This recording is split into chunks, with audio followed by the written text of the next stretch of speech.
Welcome everyone to our Modern Day Mystery School Book Study 26, continuing our Death is Transition series on the question of reward and punishment, and also when we move from the afterlife, the spiritual life, to a brand new life on earth. This series on death packs a powerful punch. We will be covering the phenomena of apparitions and ghosts that's coming up in this book study series. And remember, if you have any questions or comments or thoughts, please share them, as Eddie will be here with us in this room for a book study in July, and it would be wonderful to have him address your questions in person. So we're going to continue through in Volume 2 of Unfolding Consciousness, exploring the living universe and the intelligent powers in nature and humans. Researched, written, compiled, and completely explained in lion-hearted depth by Dr. Eddie Villamoria. Over 20 years in the making and published just last year. We are here in Volume 2, and that has a subtitle of Peering Down the Microscope, Man's Internal Landscapes, Looking Within the Human Being. That's you. So as we continue through Chapter 5, which is Death is Transition, Time at the Door of Eternity, we will cover something that many don't want to hear about, but that is moving from the after death, the spiritual state, into a new terrestrial life or reincarnation. We're on page 78. The question of reward and punishment. So our yellow post-it study notes for this week, and they're on the side of each border on the pages, is there punishment after death? The law of retribution. Longing for sentient life and familiarity. Reincarnation and karma are inextricably linked, and Christian orthodoxy is a monumental impediment. That's an understatement, I'll say. And guarding against gross distortions. Remember, you get 20% off the 4-volume set with the exclusive UC Book Study code. I keep it for you up here. It's UC Book Study that is only available in hardback right now through the Shepard Waldwin website. This is over 1,300 pages, all of the notes and references. Ebooks are being created right now, condensed versions, study guides, and an audiobook as well. So if you're new here, we've been doing these for the last few months, and a new one comes out every Sunday, no matter what. So definitely go back and revisit. I try to keep them under 20 minutes each, so let's get started. The question of reward and punishment. Now, really quick, if you are just joining us here, Devachan is known as the dwelling of the gods, or the blissful realm, or pure land. Very similar to what we call heaven in the Western world. So, the higher ego in the Devachanic state is not omniscient, which means all-knowing, and it's not aware of what's happening in the physical world that it has left behind.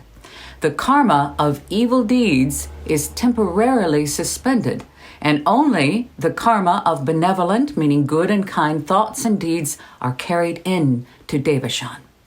Suffering, get this, suffering is reserved for the subsequent earth life, not in the post-mortem after-death states, because the causes generated on any plane have to meet with their consequences on the same plane.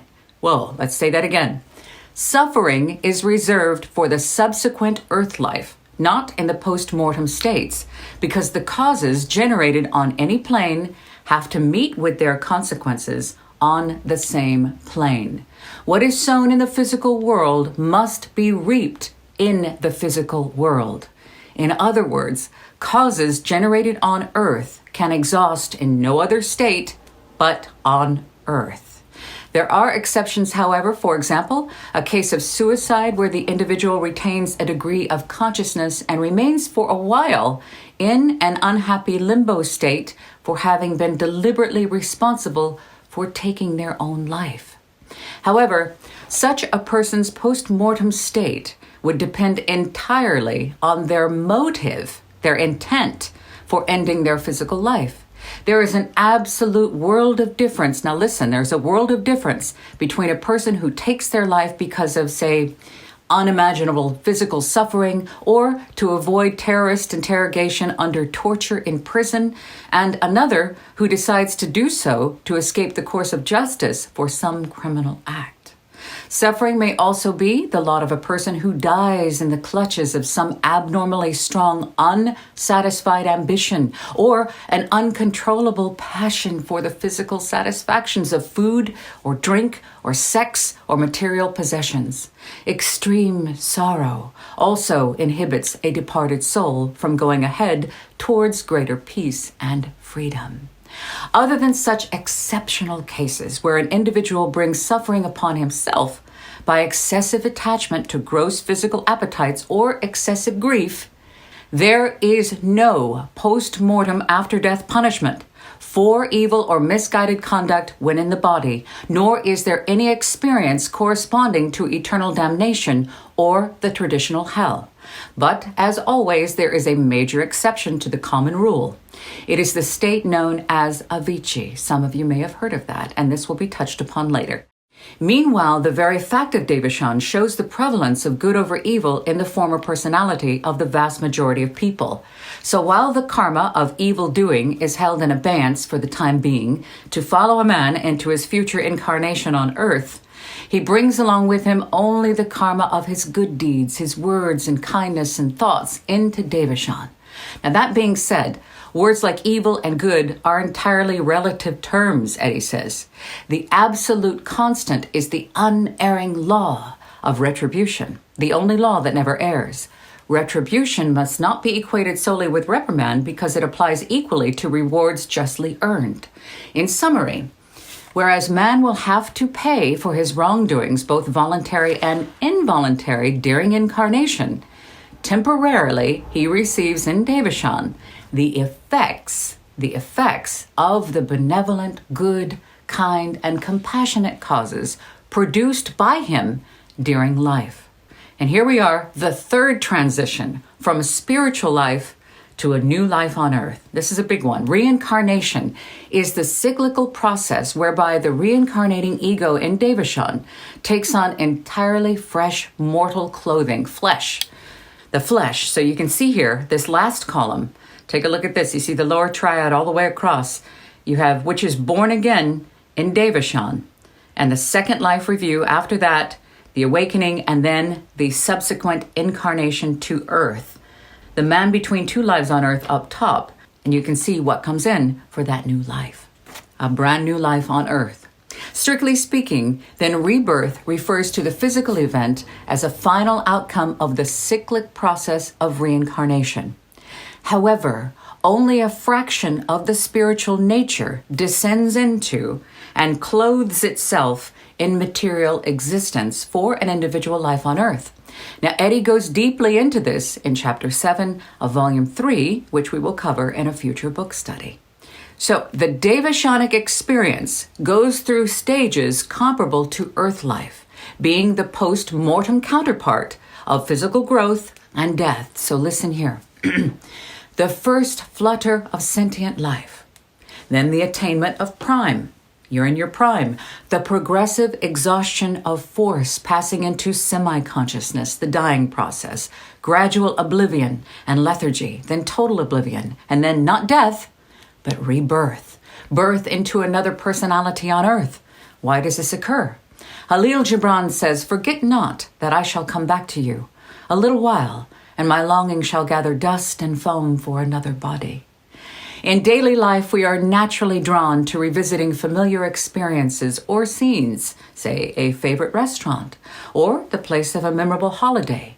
Just so, what draws the Devachani back into rebirth is the force of tanha, a Pali word familiar in Buddhism meaning the thirst for material life, the desire to live and cling to earthly life. But what is this thirst based on? Trishna, I hope I'm saying that right. Trishna is a Sanskrit word which means also thirst, but with the added qualification of thirst for things and familiar scenes which the human ego formerly knew from past experience, and which it wills and desires to know again. Attracted to the old and familiar experiences and scenes, it thirsts for the manifested or embodied life that contains them. Obvious attractors are desires unfulfilled, unrequited love, duties left incomplete, yearnings unfulfilled, and all thoughts and actions sown that must of necessity reap their fruits on the plane where they were sown, which is earth. This thirst for the familiar, the material life, which brings the reincarnating ego along the downward arc back to earth life, is the strongest individual case for reincarnation than anything else. So generally speaking, the process of incarnation from Devachan to rebirth on earth is the reverse of that forms the upward arc. The reincarnating ego takes on subtle bodies of the different planes of nature, finally acquiring its mortal coil. However, the actual details are not a literal mirroring of the upward cycle of the after-death states. For example, there is no question of Kamarupa when returning to earth. So let's take a look at this table here.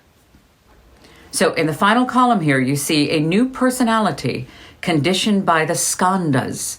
The skandhas, which means the residual tendencies and characteristics of previous lives dictated by karma.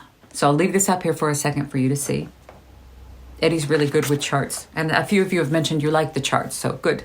Reincarnation is a highly complex subject with numerous interfaces or connections. So there's pre-existence, re-embodiment, metempsychosis, which means reawakening, and transmigration are all related to, but not the same as reincarnation. Moreover, no comprehensive account of reincarnation can be given without a full treatment and investigation into the law of karma. It is not possible to do adequate justice to karma in such a short explanation here. Now, Eddie does provide links to many occult sources within Unfolding Consciousness, but here there are a few important points to stress. At the solemn moment of death, when each man sees in a flash the whole of his life flashing before him. Similarly, at the moment of rebirth, the higher ego has a perspective vision of the life that awaits you in front of you after you're born and realizes the causes that have led to it. All the vices and desires, and especially the passions of the preceding incarnation, become, through the definite laws of affinity and transference, the seeds of the future potentialities in the animal soul, the kama, with its dependent, that's K-A-M-A, with its dependence on the astral double, the astral body, the etheric double, or linga sharira. The higher ego, the Christos, the Christ within, each man, as the parent, remains always the same. Remember that chart. Always the same. Its unruly child, the personality, alone changes from one incarnation to the next. And it is the parent's karma that guides and dictates the moral traits of its former child, the old personality that the parent knew not how to control, that will reappear as the child in the new man that it will be. Let's say that again. The higher ego, the Christos, the Christ within, each man is the parent. As the parent, remains always the same. Its unruly child, the personality alone, changes from one incarnation to the next. And it is the parent's karma that guides and dictates the moral traits of its former child, the old personality, that the parent knew not how to control, that will reappear as the child in the new man that will be. Therefore, it is said that the new man is but the son and progeny of the old man that was. Unless the parent managed, to some degree, to conquer and control the irresponsibility of its former child, the role of antakarana, the Jacob's ladder, is very crucial here. Listen, it's going to be explained. This deeply occult teaching finds its most ridiculous distortion in orthodox Christianity. In statements like Jesus died for our sins, the argument that Jesus came into our world and lived a perfect life, so death had no hold on him, but yet in his grace and out of his compassion for us poor sinners, he chose to die on our behalf, so he took our punishment for us and our sins as our substitute. And so all who put their trust or blind faith in Jesus will be forgiven by God. If Orthodox Christianity knew anything about the sublime esotericism concealed in the scriptures, the last sentence above would read, Every man who actively seeks to unite his personal life with his higher self will call upon himself the radiance of spiritual light. Again, thank you, Eddie. Every man who actively seeks to unite his personal life with his higher self will call upon him the radiance of spiritual light. It must not be imagined that the parents provide a soul to the incoming reincarnating entity. Human parents give only the appropriate physical vehicle and psychic vesture to the reincarnating ego. Soul is what we call it now, which must then work out its own karma through its new, karmically conditioned psychophysical body. For example, an advanced musical soul would naturally be drawn to parents that can provide a highly sensitive nervous system. Finally, the popular idea, there seems to be a lot of people talking about this, about us coming back as like an animal or a rock or something for punishment in something we did in a previous life. That's not the case, because once a human, always a human. That is a law, which means you have worked your way up through those kingdoms, and once you hit the human kingdom, you do not go down, you only go up. And you might need to stay here a while. So thank you for being here today. I love you. I'm so grateful for you. Remember, this is Unfolding Consciousness, exploring the living universe and the intelligent powers in nature and humans, written down and explained, thoroughly explained and referenced. All of those links to the occult studies that are ancient and timeless, all collected in here. This is a 1,300-page text, 1,300 pages. And remember, we are working on condensed versions, study guides, audiobooks, ebooks are coming. Right now, though, only available in the hardback form where you have all those beautiful pictures inside. It's perfect for any library, so you can reference it. And remember, Eddie holds nothing back. This is what you used to be able to get if you were, I don't know, if you paid money to an organization to study.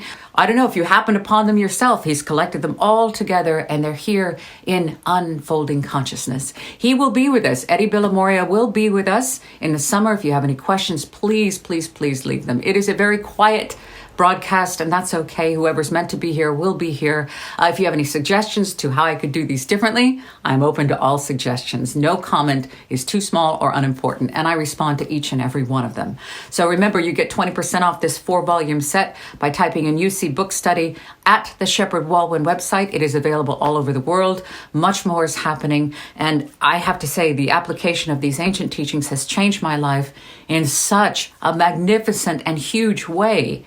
It has given me peace. I'm no longer afraid of death. As a matter of fact, my life is much more balanced, and I understand. I've been looking for them all of my life. I came across them when I found and discovered Theosophy through a book that started this channel, which is Advanced Course in Yogi Philosophy and Oriental Occultism. That's a mouthful, but that was really kind of an introduction to Theosophy, which led to Light on the Path, Voice of the Silence, Secret Doctrine. And now I found this, and this is a modern day explanation with all of the references that you need. This is it. And it's not about selling the book. Everyone should have access to this book. Eddie has a full-time job. He doesn't need to sell the book. That's not what it's about.